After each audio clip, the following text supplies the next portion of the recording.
Hi guys, a day in my life with Mami Lin, Kat, and of course, Laya. Wednesday nga ngayon, kaya ito naka-wash day si Laya. For the first time ever nga guys, ay napagsuot namin siya ng dress.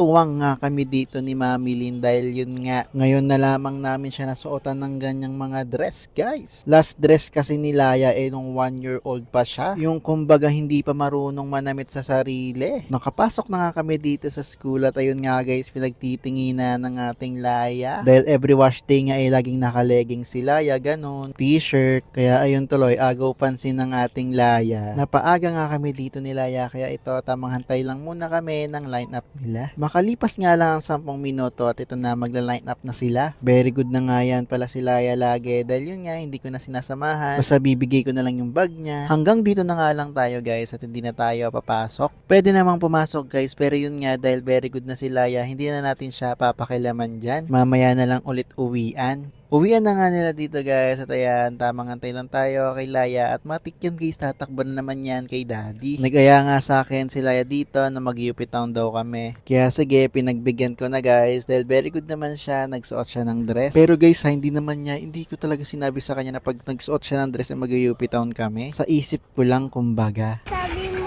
kay Kuya, na ano mo yun, yung shard, yung pitag tayo. Sabihin ko. Doon nga guys, inaintindihan nyo ba si Laya? Ang ganda pa nga ng pagkasabi sa akin na sabihin ko daw kay Kuya the tricycle driver na sa UP Town daw kami bababa. Diba marunong na talaga? Andito na nga kami ngayon sa UP Town at ito, pabebe si Laya. Ayan, happy na naman siya. Nag-withdraw muna nga kami dito ng cash dahil yun nga wala kaming cash. Alam niyo ba guys, sa pati pag-withdraw ng money ay nakikisali na talaga yan si Laya. Don't worry guys, inaalkoholan ko yan si Laya after nyan. Tuwang-tuwa nga siya dito, may money na naman daw kasi si Daddy. Ma-share ko nga lang din sa inyo guys, alam niyo ba na siya mismo nagsabi sa akin dyan na maghulog daw siya dyan ng money. Nakakagulat na talaga yung mga kinikilos nito ni Laya at alam niyo na guys yung mga ganyan. Ready for the go, sige nag-time zone nga muna kami dito. Go! Dahil si Mami Lin na dito kami sa UP Town. At sabi ba naman sa akin na susunod daw sila ni Kat. Sabi ko nga na wag na lang dahil sa UP Town. Papagurin lang natin sila para tuloy ay tulog na lang. Pero yun nga, ayaw makinig ni Mami Lin kaya susunod daw sila ni Kat. Ma-share ko nga lang din sa inyo dito guys na grabe naman si Laya, nakadalawang itlog dito. Andito na nga na naman si Laya sa favorite niyang kabakabayo.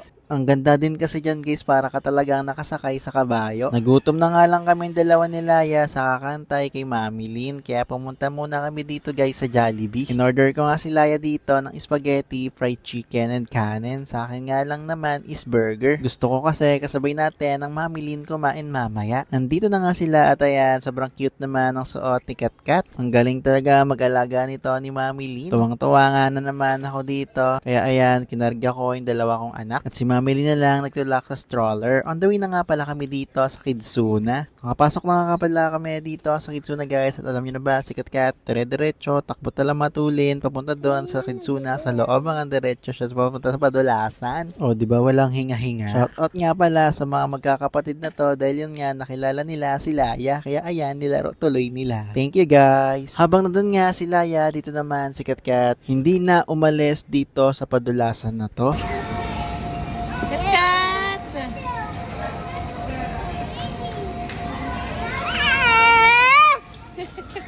Tapos na nga kami dito sa Kidsuna at si Mami Lin humabol pa dahil gusto niya daw mag-time zone. Pinagbigyan ko na rin guys dahil alam niyo naman, isip bata ang Mami Lin. After nun guys, kumain na rin kami dito sa McDo. Sakto naman, dumaan tong kapatid ko kaya nahihaya ko na rin dito na kumain. So yun guys, ito na sila kitapos ng ating vlog. See you next time. Bye!